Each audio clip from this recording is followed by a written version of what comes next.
And that leads us into our topic for today, because we have a very high-level discussion today about herbal and natural therapies, and we will have on board with us Dr. John Hall, Ph.D. He is the Senior Scientific Advisor at the Beljanski Foundation. Dr. Hall completed graduate work in biochemistry at Princeton University and New York University as a postdoctoral fellow and then as a professor at Rockefeller University. His research focused on the fundamental mechanisms relating cell motility to cell division and cancer. He has served as an executive and as a consultant in the biotechnology industry, and he is currently Director of Research at Natural Source International. Remember that word, Natural Source International. You may want to be Googling it and find them later. As well as being a Senior Scientific Advisor for the Beljanski Foundation, Dr. John Hall was awarded his Ph.D. in biochemistry in the same department in which Mirko Beljanski, the scientist who discovered these natural cures, was a visiting research fellow at Severo Ochoa's laboratory at NYU in 1950. On today's show, Dr. Hall will discuss the history of the research and practice of Dr. Beljanski, whose work assisted many people successfully, hundreds and perhaps thousands of people successfully deal with a cancer diagnosis. And this is documented in many books as well as videos that you can get a hold of as well. So thank you so much for joining us today, Dr. John Hall. Thanks for having me. And you sound loud and clear, so I'm so happy good. We're technically connected. So let's go back in time a little bit. In terms of your own research and education, which obviously is quite extensive, when did you find yourself drawn towards natural therapies? Well, I guess I think it's okay for me to say that I shared certainly a few things with Mirko Beljanski, including an interest in non-toxic but effective agents that would help patients with cancer. He was among the first to focus intently on safety.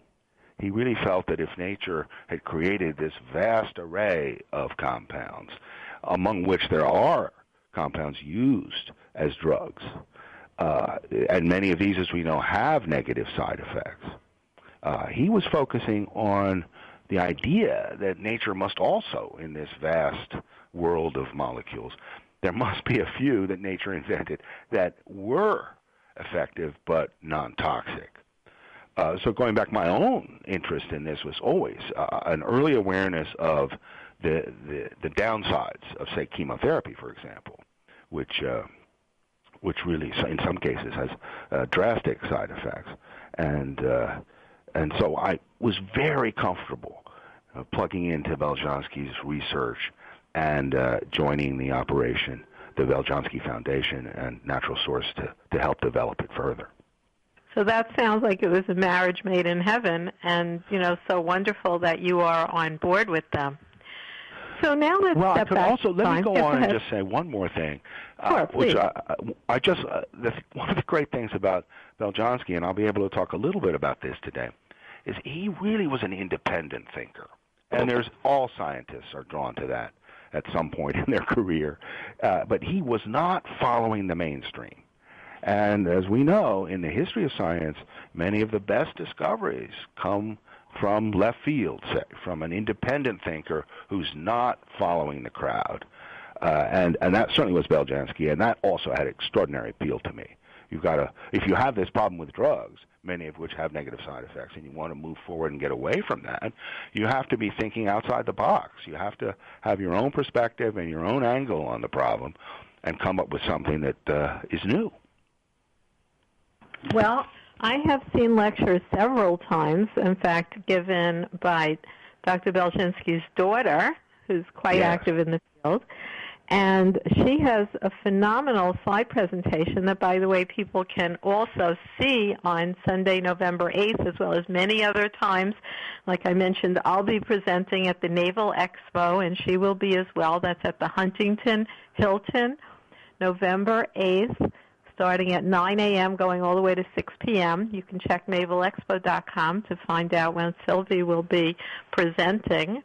And also, by the way, listeners, navalexpo.com, you can look at that website anytime you hear this show because, you know, Dr. Hall, this show might be replayed. People can listen to it anytime, day or night, 24/7. Once we're done. So if they miss the expo, they can always find out when the next one is at navalexpo.com, and they can always find out about today's topic at beljanski.org. That's BELJANSKI.org.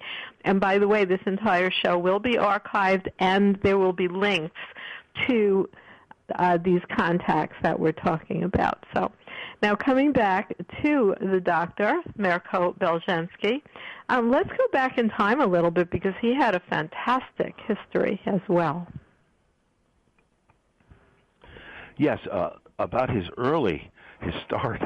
He was born in Serbia in very modest circumstances, but he was an excellent student, and that enabled him to win a scholarship to continue studying abroad. And he had the choice of going to Moscow or to Paris. And he chose Paris, one of the reasons being that he didn't, at the time, possess a winter coat good enough to stand up to the Moscow winters. And he went to Paris. He was at the University of Paris, where he received his university training and his PhD. And he then went on to the Pasteur Institute in Paris, which at the time and now is one of the most prestigious biomedical research institutes in the world.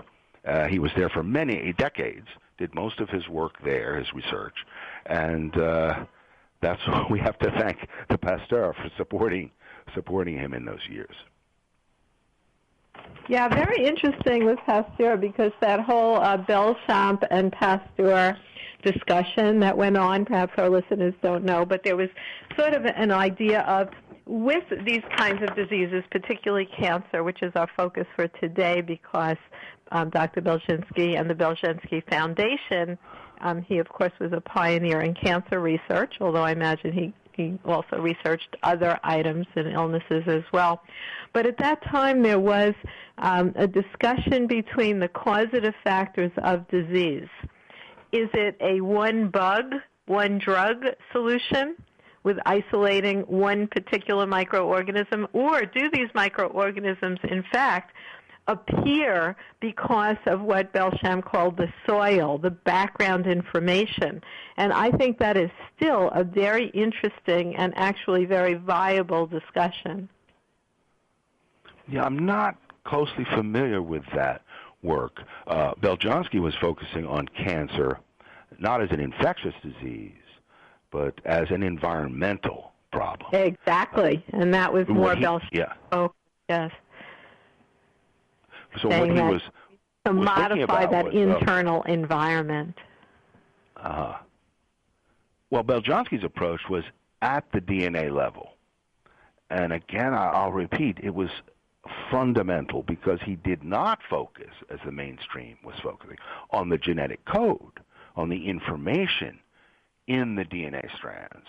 He focused on the structure of the DNA itself, the physical structure. And in the middle of the last century, we learned from Watson and Crick, the famous discovery that the DNA exists as two long strands which are wrapped around each other in a double helix, a famous double helix of DNA.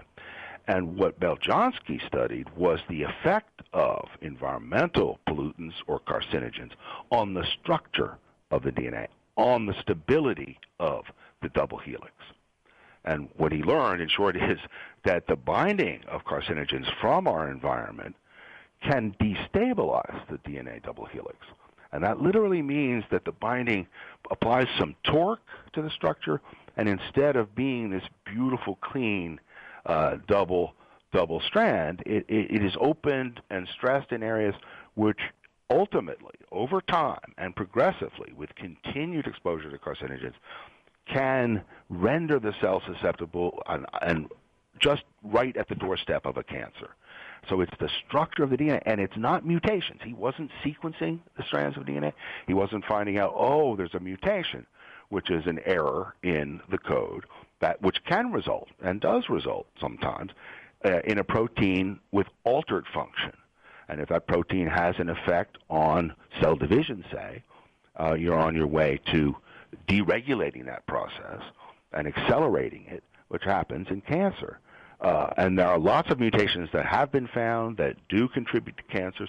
That's a big part of the cancer story.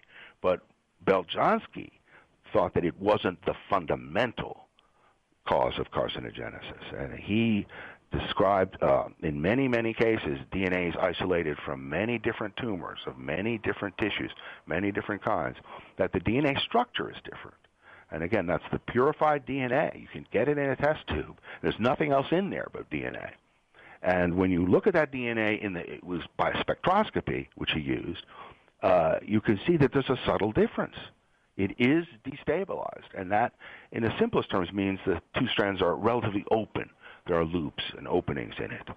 And that's a problem because once there are enough of those openings, the enzymes that do the work of DNA duplication and DNA transcription, the expression of genes, those enzymes can get into this structure and start to copy the DNA when it shouldn't be copied, and start to transcribe genes when they're not supposed to be transcribed.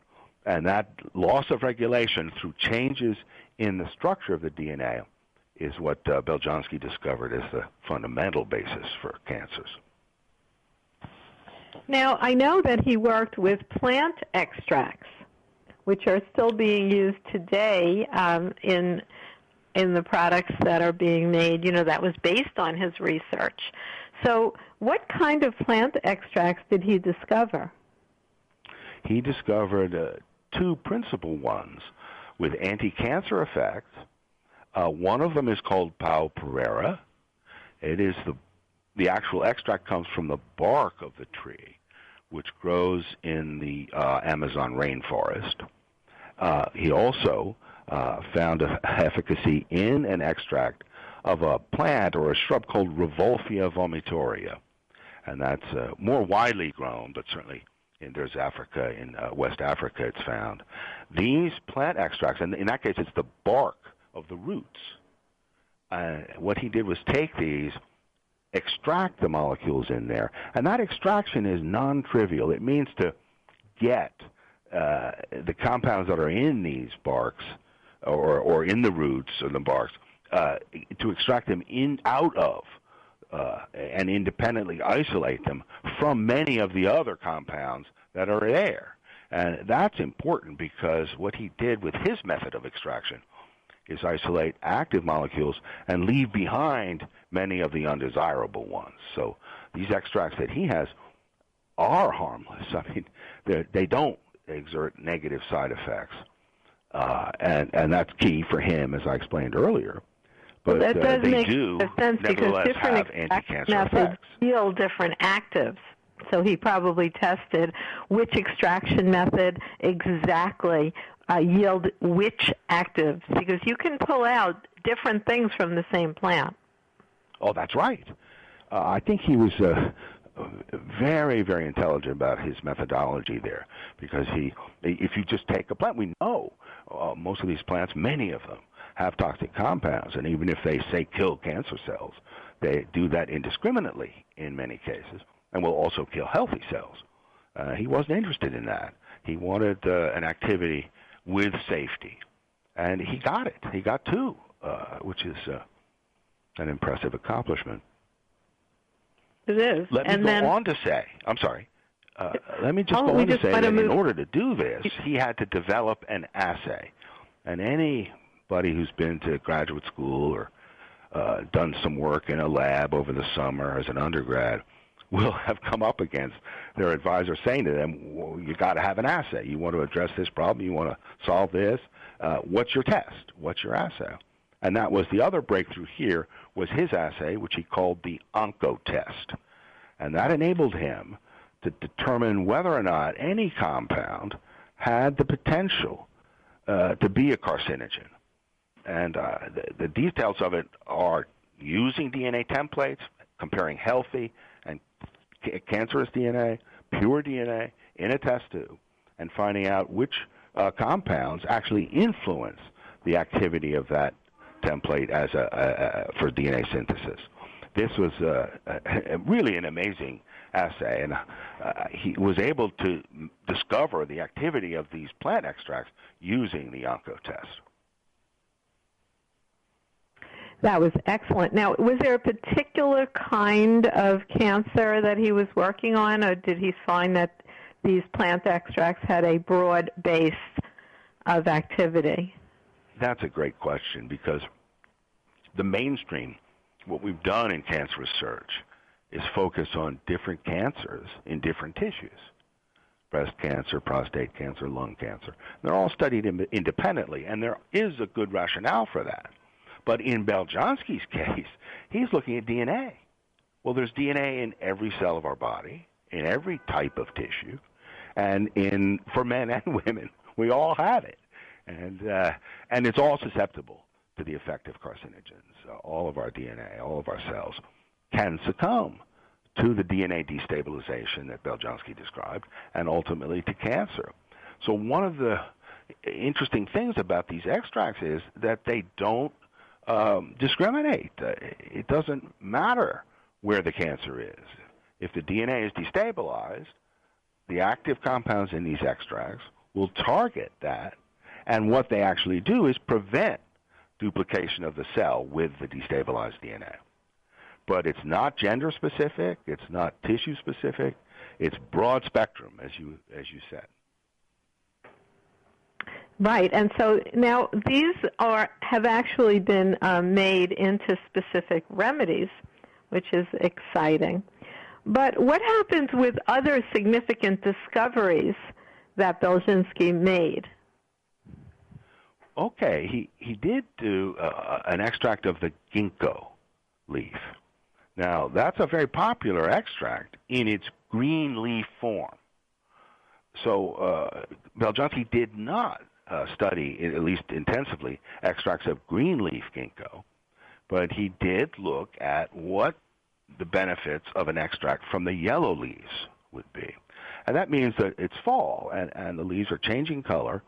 And what's interesting there is that the composition, the biochemical profile of these yellow leaves is different from the profile in a green leaf or in those extracts.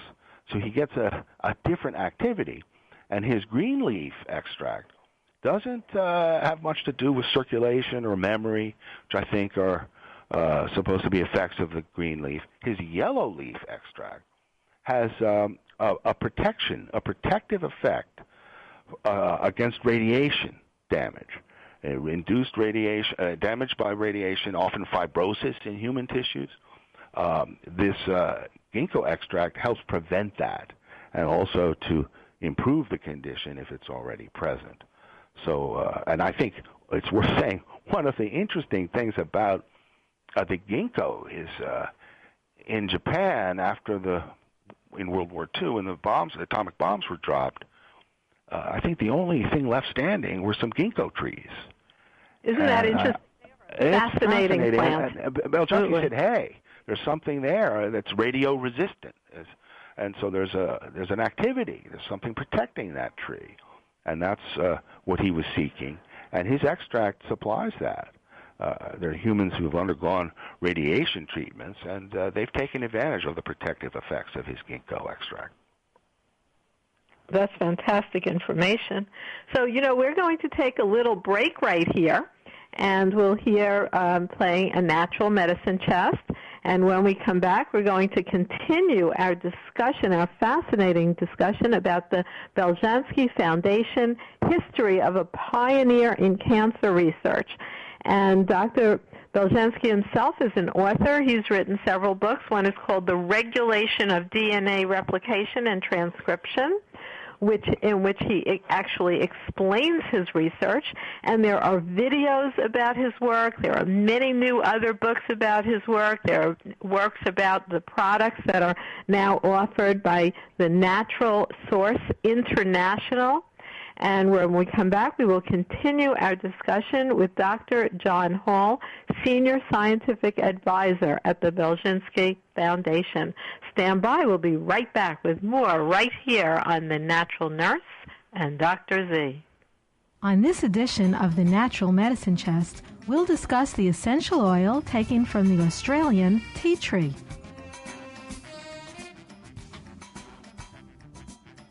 The tea tree, known as Melaleuca alternifolia, grows in only one region of the world, the northeast corner of Australia.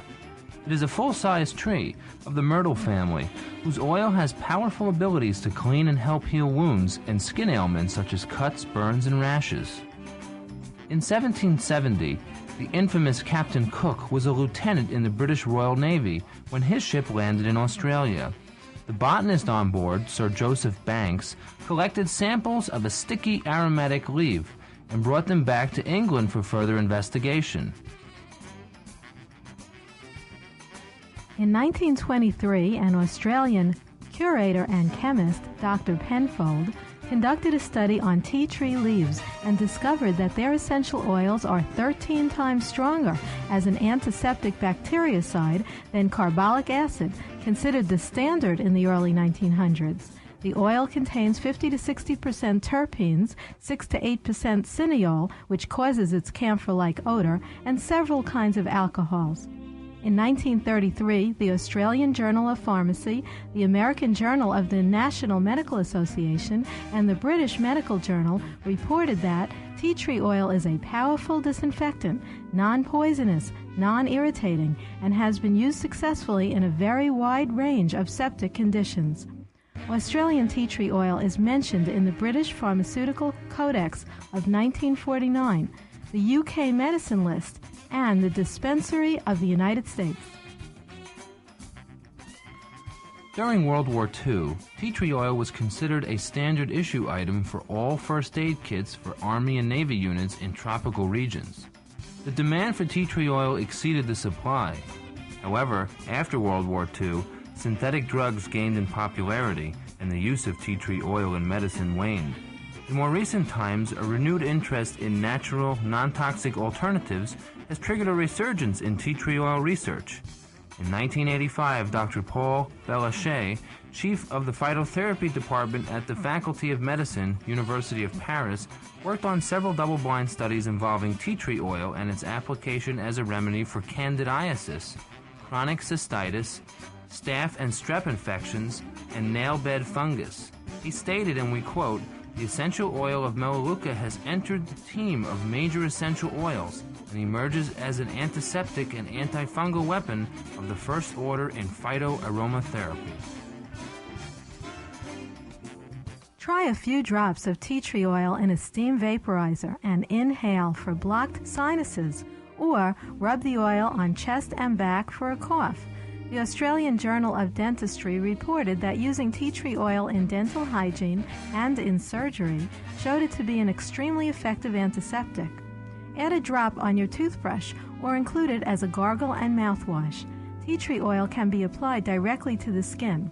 Although it's possible that some people may experience a mild allergic reaction, in-depth research has shown tea tree oil to be non-irritating and safe.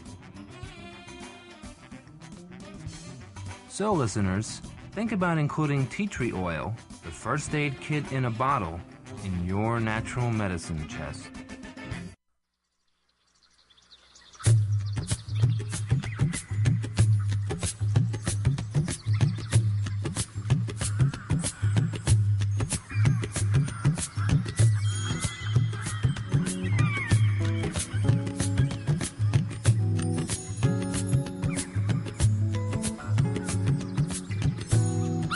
And well, so much for being with us right here on The Natural Nurse and Dr. Z, and we're here with a very important topic today about the Beljanski Foundation, history of a pioneer in cancer research.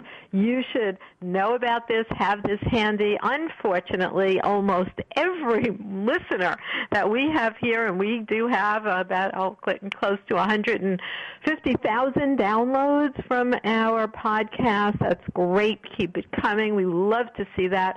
But everyone, unfortunately, Dr. Hall, seems to know someone who is suffering with cancer. And I do want to introduce you again. We are speaking today with Dr. John Hall, Senior Scientific Advisor at the Beljanski Foundation, and he is very, very well trained in conventional biochemistry, as well as being an advocate for moving forward with getting the best research done on natural therapies. And you can learn more at navalexpo.com, because Sylvie Beljanski, who is the daughter of the gentleman we're discussing, Dr. Mirko Beljanski, regularly lectures around the country, as well as does Dr. John Hall, talking about this fascinating science and what you could do to help many, many people who unfortunately happen to be suffering with cancer in this day and age. So thank you so much for joining us today, Dr. John Hall. I'm glad to be here.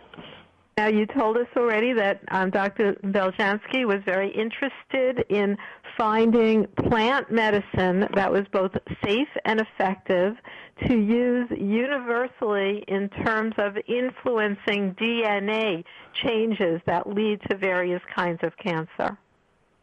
Exactly. And apparently he was successful at doing that. That's rather fascinating.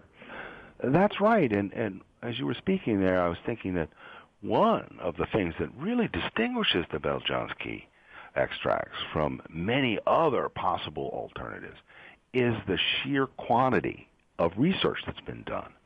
He worked for decades at the Pasteur and developed these extracts, and we at the Beljanski Foundation have continued that research, made an effort to confirm and validate his work, and also to go forward and look at a little more closely at the mechanisms of action and how these extracts actually work.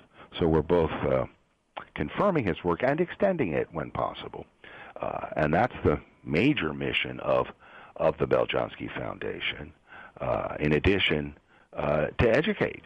I think Beljanski's not that well known, and he certainly deserves to be very well known. And so the foundation is trying to make that happen. Well, let's go back in time again and look at some of the fantastic innovations and discoveries that he made. Now, what about the peers that he worked with at the time? Were they excited to find a natural, safe and effective intervention that might be useful for cancer, or did he get a reaction like he might today? I don't know about today. They were not exactly thrilled. Let me put it to you that way. And I'd like to just relay another anecdote which will illustrate the problems he had with the establishment. One of the things he discovered is the enzyme reverse transcriptase. Now, this enzyme copies strands of RNA to make a DNA strand. And this is, at the time in particular, it's hard to imagine, it was just against all the rules. And you must imagine his boss, in a sense, the head of the Pasteur Institute, Jacques Monod, and in the time frame that Beljanski was working on this, had just written a book that absolutely laid down the law. And he said, there's no way that genetic information could ever possibly move in any other direction but DNA to RNA and then to protein. He insisted this as an absolute.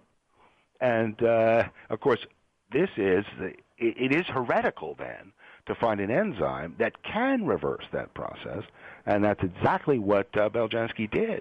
He was the first to find this famous reverse transcriptase in bacteria. And I should add that the discovery of reverse transcriptase in viruses was conducted by Howard Temin and David Baltimore, who won the Nobel Prize for that. It was considered eventually as the unbelievably important kind of a breaking of the rules of Jacques Monod, but also of what we thought could happen in biology in terms of the flow of information. So he was right up there, and he was the first, as I said, to discover this enzyme in bacteria. That was, Monod, I think, was just a lifelong nemesis for Beljanski. He really, I think, my sense from speaking with Monique Beljanski, who is his widow, and who works with us and has been just a great companion and colleague to have. She's made it clear that I think Monod kind of knew in the end, and even admitted that Beljanski's work was really first rate, but he did many things to slow down and impede Beljanski's progress. And I guess from his perspective, it was just a mortal blow to have his absolute rule of DNA to RNA to protein broken, and the reverse shown to be a reality, not just a possibility. As far as the extracts go, not so different than what goes on today. Really fascinating that even back then. But I know when I saw Sylvie Beljanski, and she is the daughter of the great doctor and carries forth his work along with you, Dr. John Hall, Ph.D., Senior Scientific Advisor at the Beljanski Foundation. Now, she told a wonderful story, and it's documented in a book as well as a video and a slideshow about Dr. Beljanski and his interaction with the president of France when he had cancer. Yes, indeed. That was François Mitterrand, who succumbed to advanced metastatic prostate cancer. And his doctors did everything they could. He was at that stage which is considered, I guess now you would say he was ready for hospice care. It was beyond the traditional doctors had no more treatments to offer him. But one of them did know about Beljanski's plant extracts and did manage to obtain them and get them for Mitterrand. And he bounced back. He just returned to health and vigor for several years. And this also was bad news for Beljanski because all of the politicos around Mitterrand were kind of counting on his demise, getting ready for a new election, trying to get in position to get more power. And lo and behold, Mitterrand, after he took the Beljanski products, was able to complete his term. And I think Beljanski made some enemies there, too. He just helped the president, but the political people there were quite frustrated by the fact that Beljanski had enabled Mitterrand to finish his term in a relatively healthy condition. So that was a dramatic That's a fascinating case. story right there. Yeah, this Beljanski, his success is part of what caused him trouble. The quality of his work was something that people did not appreciate at that time. And that's only partly true. Did the president come out? Did the president extend that information so it could be used by other people at the time in France? At the time, I think that this was not well publicized. But it's important to say that there are many people in France who've been helped, not just the president. There are many citizens who took advantage of the benefits of the Beljanski extracts. And there's quite a committed group. It's called CIRIS, C-I-R-I-S, of French people who are really strong proponents of Beljanski's work, of the extracts, and of the foundation. Some of the funding, a considerable amount of money for the funding of ongoing research, comes from this French organization. So he has his followers there, and we're very thankful for that. Yeah, and don't they get together every year because these are people who actually were cured and their family? Yeah, that's right. One of the anecdotes that I recall, which I heard from Monique Beljanski, many of the traditional doctors in France won't have anything to do with these extracts. And so he still has, Beljanski is still a renegade, and I think there's a sense that if you're in the mainstream, you should not be using them. But there are a number of cases in which doctors of this type who resist and deny the usefulness of Beljanski's work and his extracts, when their wife gets cancer, when their best friend or their uncle gets cancer, they're seeking to get the extracts to give them to these close relatives. And that's a testament right there to the validity, if you need it. It's an interesting thing where when it happens close to home, you say, whoa, I better get the Beljanski remedies. Yes, and, you know, it does have a pretty interesting research that you have been done where there's actual documentation of people having very successful outcomes. That's right. There's just a large body of scientifically work that's been published in peer-reviewed journals. Beljanski had 133 papers. Now in the foundation we're continuing to publish.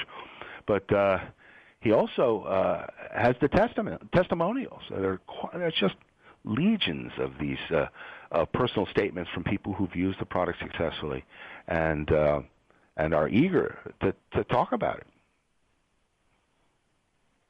Yes, I know. It was like a fan club because they want other people to, you know, perhaps benefit from these particular kinds of herbal extracts. Now, talk more about what is the foundation now doing? I know you're actively involved in various kinds of research and publications. Yes.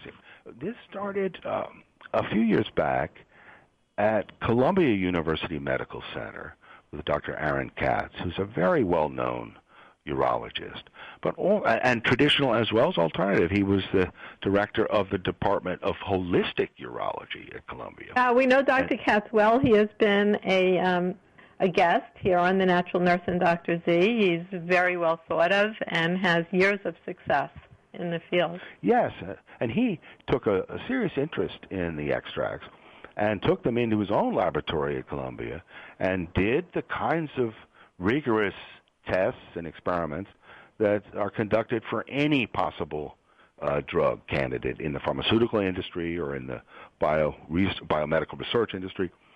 His laboratory looked at the effect of the extracts on prostate cancer, both at the cellular level in vitro and in animals in vivo. And there are two publications resulted from that work, which was personally conducted by Debbie Bemis, Ph.D., and she showed that indeed these extracts, both the Pauperera and the Revolvia vomitoria, inhibit the growth of prostate cancer cells. And these are human cells that are available to study in the laboratory. Both extracts are very efficient. And when I say inhibits the growth of these cancer cell lines, it means that they kill the cells. And Bemis and Katz went on to show how that happens. And in the case of Pauperera, that extract induces a process called apoptosis, which is a built-in cellular program that leads to cell death. It's been called programmed cell suicide. And that's a very desirable pathway to go down if you're talking about a cancer cell. You want those cells to die and for the body to be rid of them. And it's a common goal for any cancer agent, a popular and positive effect for any anti-cancer agent. And whereas it's different with Revolvia vomitoria, that extract induces cell cycle arrest. It halts the process of cell division in the prostate cancer cells, which is exactly what you want. One of the hallmarks of cancer cells is dividing very actively, somewhat more rapidly than normal cells. And if you can stop that process, it's another great outcome if you want to go against the cancer. Now, eventually those cells do die. Once they're stopped in that process of cell division, they go on to die. But so both extracts can really do a great job against cancer cells. In the animal studies, Katz's group showed that both extracts also shrink prostate cancer tumors in mice.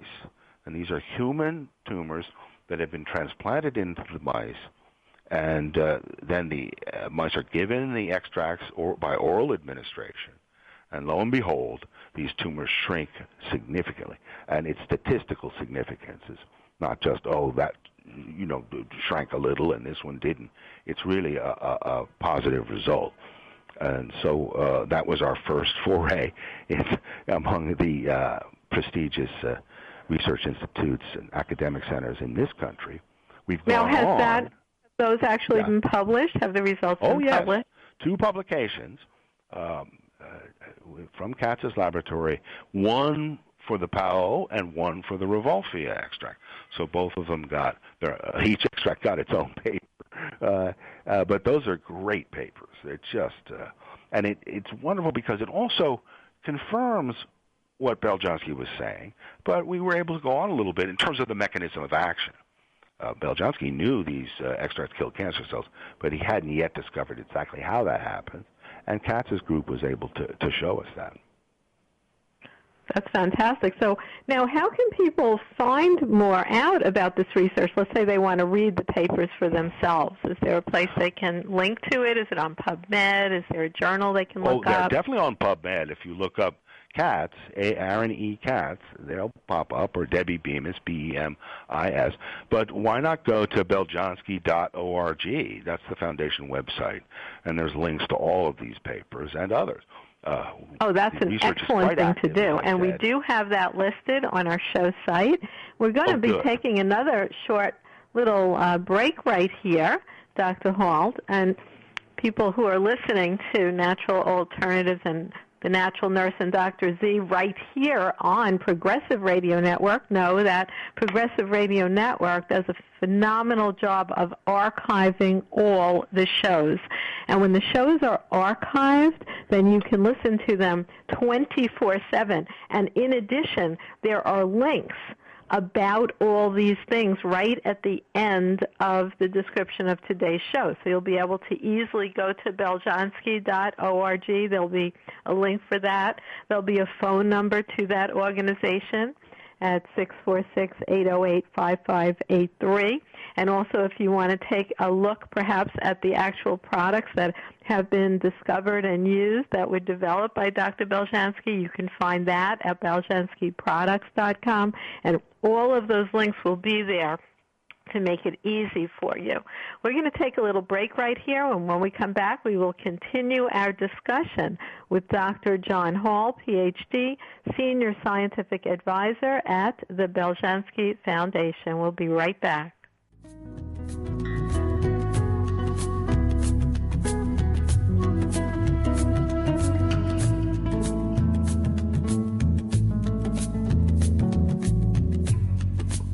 This is the Progressive Radio Network. Information for the independent mind.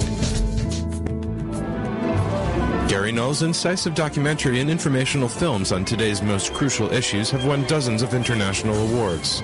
As a free service to listeners, acclaimed films such as War on Health and Seeds of Death are available to watch in their entirety online. Just go to YouTube and search for Gary Null. Thank you for your continued support. I'm Sam Thurman of A Just Cause Coast to Coast. Join me along with Cliff Stewart and Ethel Lopez right here on Progressive Radio Network, that's PRN.FM, each Sunday morning from 10:30 a.m.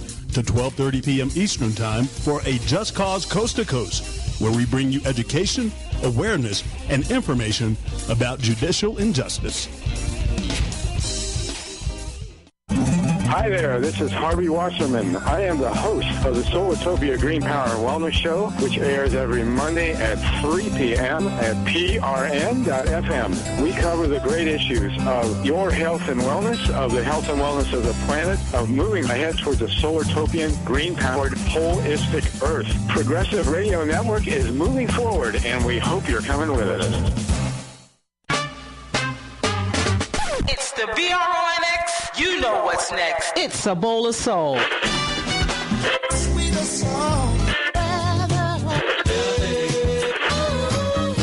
Tune in and get your dose of classic soul and independent R&B music from the United States and abroad on Friday at 6 p.m. Eastern Standard Time. A Bowl of Soul is a music experience you won't forget or regret. Check out A Bowl of Soul on the Progressive Radio Network. PRN, Progressive Radio Network.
And you can find out more. For instance, if you go to Facebook, The Natural Nurse, or naturalnurse.com, you can click on Schedule, and you will then see that we are lecturing this weekend. That is November 8th if you're listening to the show today or sometime this week. But the Naval Expo, that's navalexpo.com, goes on 4 times a year, twice in Manhattan, twice in the Long Island area. This weekend it will be in Melville, Long Island at the Huntington Hilton. It starts at 9 a.m. At 9 a.m. I will be presenting a discussion about genetically modified food, how to protect yourself and your family, and to really understand what the whole thing means. And then at 4 p.m., I'll be discussing how to use herbs for common health issues. What happens if you get a cold or flu? What happens if your child wakes up at night with a high fever? Do you run to the emergency room, or are you prepared at home with your own natural medicine chest? You can check out our books at naturalnurse.com books, and you will see that actually we've written many, many books, and one of them is called The Natural Medicine Chest. So that's what we'll be talking about at the Naval Expo at 4 p.m. In addition, every single hour, and this goes on at all Naval Expos, every hour there are 5 holistic presentations by top speakers and doctors and researchers in the field. And every hour, about the hardest thing about the Naval Expo is like, where should I go to learn more? Because every hour there's about 5 speakers, and you can choose to come to any event. And also the Beljanski Foundation, our topic for today, will be represented by actually Sylvie Beljanski, who is the daughter of Dr. Mirko Beljanski, who is the researcher that we've been talking about all day today. And so get in touch. Go to naturalnurse.com under schedules, or Facebook The Natural Nurse under events, and you will see how and when you can join us. So thank you again so much for being with us today, Dr. Hall. It's my pleasure. And you've given us great background information.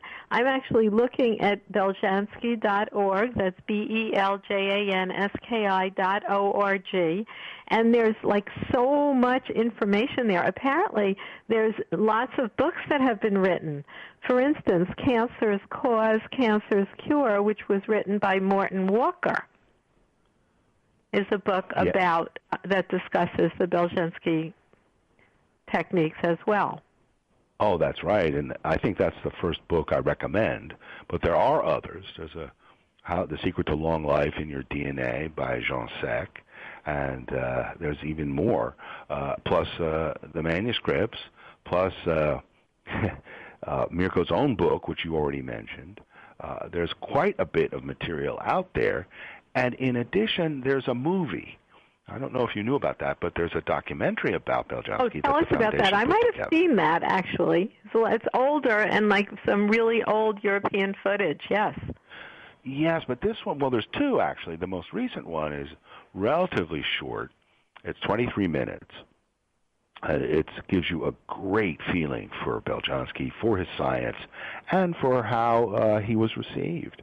There's interviews with doctors and scientists, and you're right, there's some footage, some photographs, actually, from the olden days, the early days of Beljanski's life and his marriage, and then his work at the laboratory at the Pasteur Institute. But I highly recommend that. It's a short film, but you get a lot of information. Plus, it communicates the feel of it. It really does its job. Yeah, that's beautiful because you get to actually, I think the president of France that you had mentioned was in that one as well. Well, they have a picture of him. I think it's in that one, right. But there's also, I think it's quite accessible. They interview some people who knew him well, some of the doctors in Europe, including Dr. Stroon, who was a contemporary and worked with him and co-published with him. And the appreciation is really quite wonderful. It really is. So that's something that now people can see that. Is it posted on YouTube? It is on YouTube, but if you go to the site, beljanski.org, it can be viewed there, I believe. It's on the website and also on the Foundation's YouTube channel. So it's out there. So it's very, very easy to get, so people can check out more. And there's so many survivor stories that are listed on the website at beljanski.org. That's very supportive for people who are dealing with this illness. Yes, indeed. Well, could I comment a little bit further about the Foundation's research?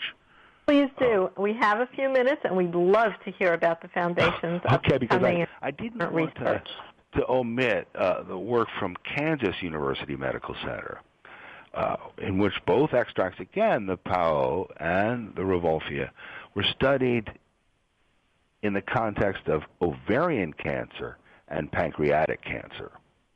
Now, those two cancers are extremely difficult to treat, in part because they're diagnosed late. It's quite common that they're not symptomatic early on, and so once they're found, they've already progressed. But also because in both cases, the cancer cells usually become resistant to the drugs that are used to treat them. This drug resistance is a big problem in cancer, and particularly in pancreatic and ovarian cancer. And what Dr. Chen out in Kansas discovered was that both extracts, Pao Pereira and Revolfia vomitoria, are effective against ovarian cancer and pancreatic cancer.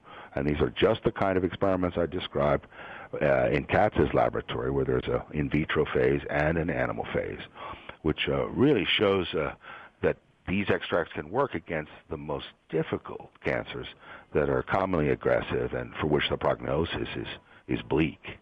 I just wanted to make sure to get that in.